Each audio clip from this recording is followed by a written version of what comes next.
परिचय। आमतौर पर आंकड़े तालिका के रूप में भी दिखाए जा सकते हैं। आंकड़ों का सचित्र प्रस्तुतिकरण आलेख कहलाता है।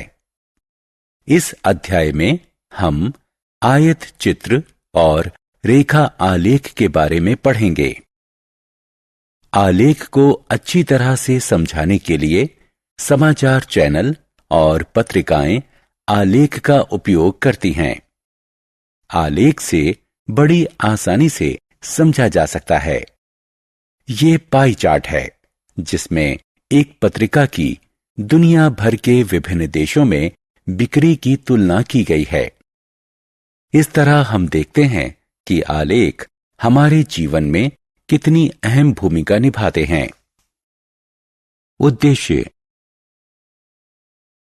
इस पाठ के अंत में आप निम्न करने में सक्षम हो जाएंगे: दंड आलेख खींचना, दिए गए आंकड़ों की पाई ग्राफ से प्रस्तुति करना, आयत चित्र खींचना, रेखा आलेख खींचना, आलेख पर बिंदु अंकित करना, आलेख की मदद से कुछ समप्रायोगिक समस्याओं को हल करना।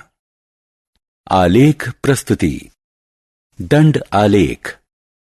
यहां सांख्यिकी आंकड़ों को सचित्र, समान चौड़ाई वाले कई ऊर्ध्वाधर या क्षैतिज आयताकार स्तंभ जो एक दूसरे से समान अंतर पर हैं, के द्वारा दिखाया गया है।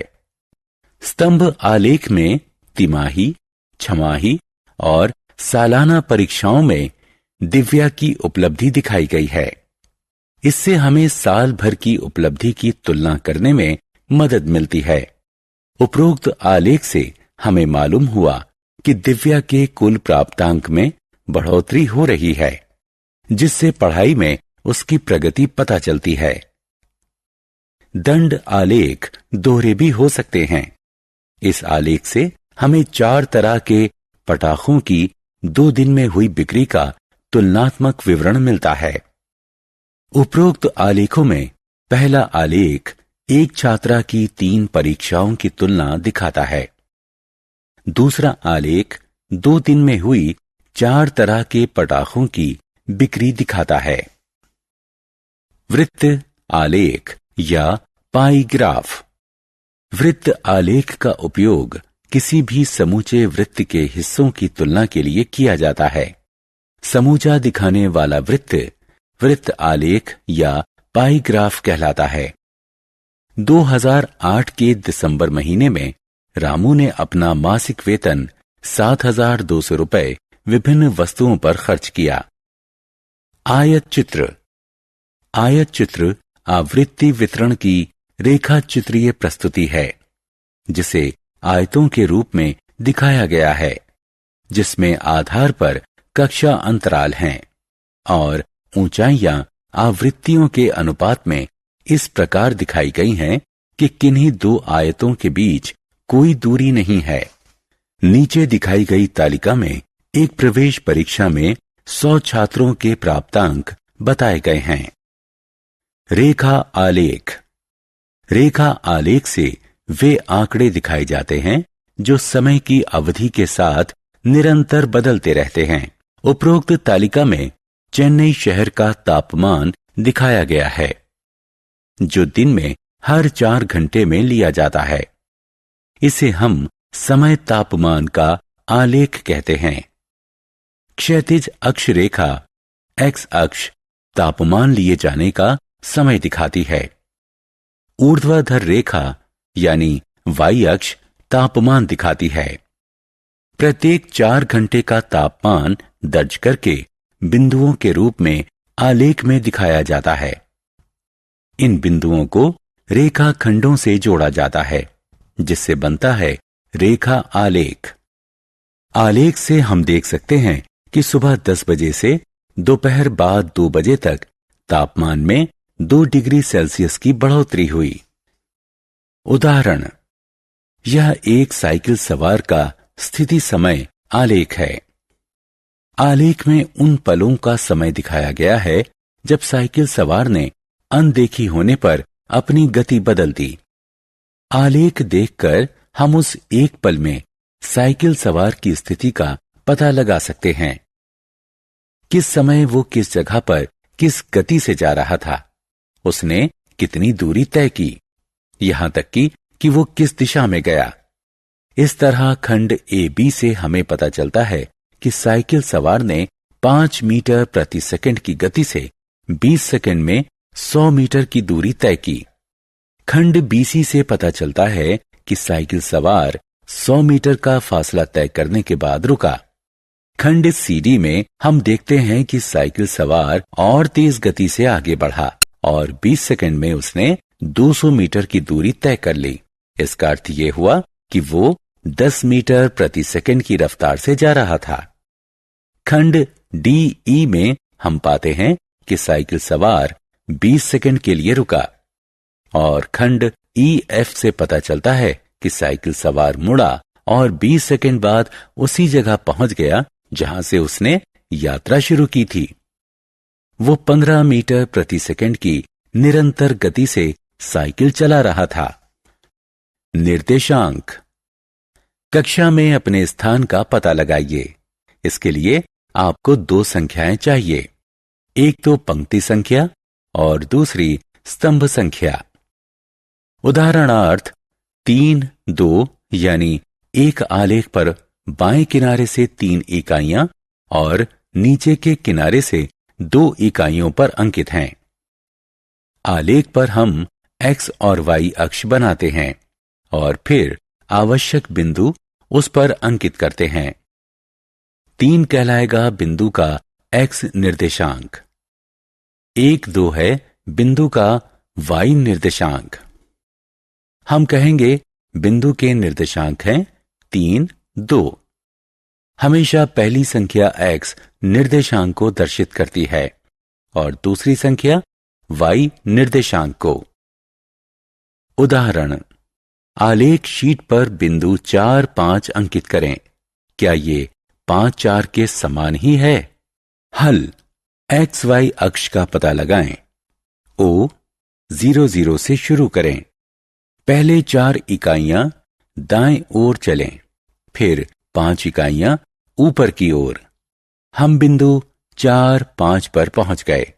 आलेख पर बिंदु 4, 5 और 5, 4 भिन्न बिंदु हैं। रेखा आलेख। एक आलेख में जो कि अंकित बिंदुओं को एक रेखा में मिलाते हुए तैयार किया जाता है, रैखिक आलेख कहलाता है। अनुप्रायोगिक समस्याएं। दैनिक जीवन में हम सुनते रहते हैं कि विश्व में ईंधन की कीमतें बढ़ने से पेट्रोल की कीमत बढ़ जाती है। अगर पेट्रोल का उपयोग कम किया जाए तो बिल की राशि भी कम रहेगी। इसका अर्थ हुआ कि एक मात्रा का दूसरी मात्रा पर असर पड़ता है। पेट्रोल का बिल पेट्रोल की मात्रा पर निर्भर है। हम कहेंगे कि पेट्रोल की मात्रा स्वतंत्र चर है और पेट्रोल बिल की राशि उसका आश्रित चर है। ऐसी राशियों के संबंध को हम आलेख द्वारा भी प्रदर्शित कर सकते हैं। उदाहरण, मात्रा तथा मूल्य। नीचे दी गई तालिका चावल और उसके मूल्य की मात्रा बताती है। ये आंकड़े दिखाने के लिए आलेख तैयार करें। चावल की किलोग्राम संख्या को एक्स अक्ष यानी क्षैतिज अक्ष पर 1 इकाई बराबर 5 किलोग्राम से चिन्हित कीजिए। चावल के मूल्य को वाई अक्ष यानी ऊर्ध्वाधर अक्ष पर 1 इकाई बराबर 100 रुपए से चिन्हित कीजिए। बिंदुओं को अंकित करें। 10, 300, 15, 450, 20, 600 और 25, 750। बिंदुओं को जोड़ें। आलेख मूल के बीच से गुजरेगा। मान लीजिए हम 17 किलोग्राम चावल का मूल्य जानना चाहते हैं, तो क्षैतिज अक्ष पर 17 ढूंढें, फिर 17 से गुजरते ऊर्ध्वाधर अक्ष का अनुसरण करें जब तक कि वो आलेख P पर ना मिल जाए। P से एक क्षैतिज रेखा लें और 475 पर ऊर्ध्वाधर अक्ष से जोड़ दें। ये मिलन बिंदु 17,475 आपका उत्तर है।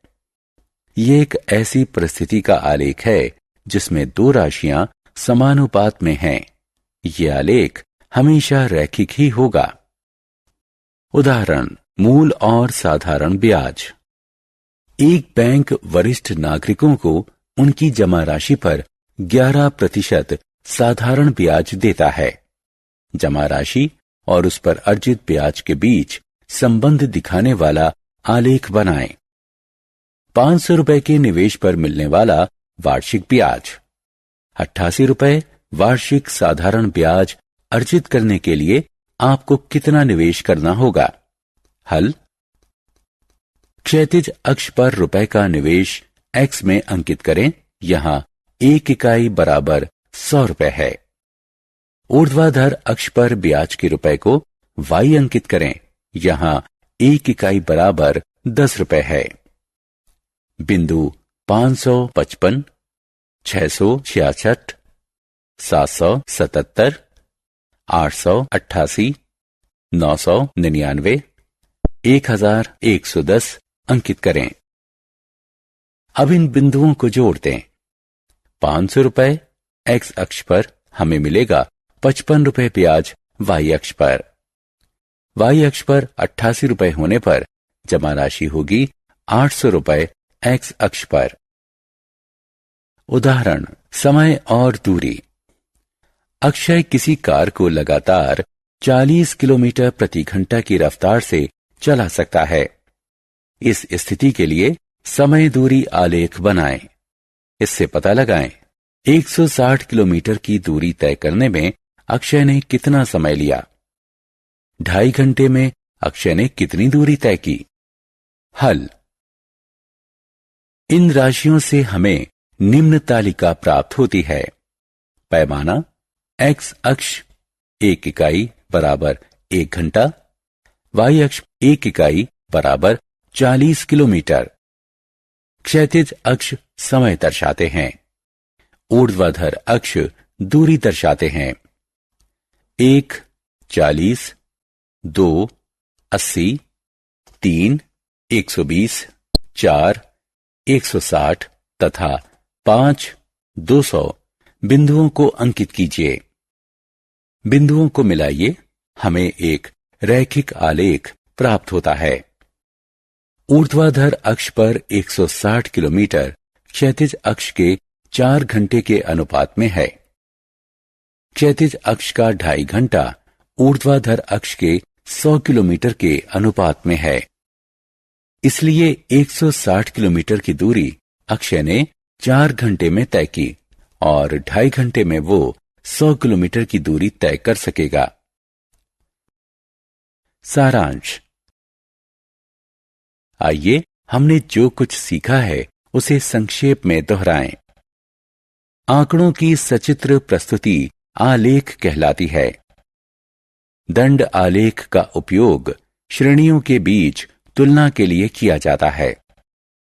किसी समूचे के हिस्सों की तुलना करने के लिए वृत्त आलेख पाई ग्राफ का उपयोग किया जाता है। आयत चित्र लगातार अंतराल वाले आंकड़ों के लिए दंड आलेख होता है। रेखा आलेख में वो आंकड़े दिखाए जाते हैं जो समय के साथ बदलते रहते हैं। अंकित बिंदुओं को मिलाने पर प्राप्त आलेख एक सरल रेखा होती है। आलेख पर एक बिंदु अंकित करने के लिए हमें x और y निर्देशांकों की जरूरत पड़ती है।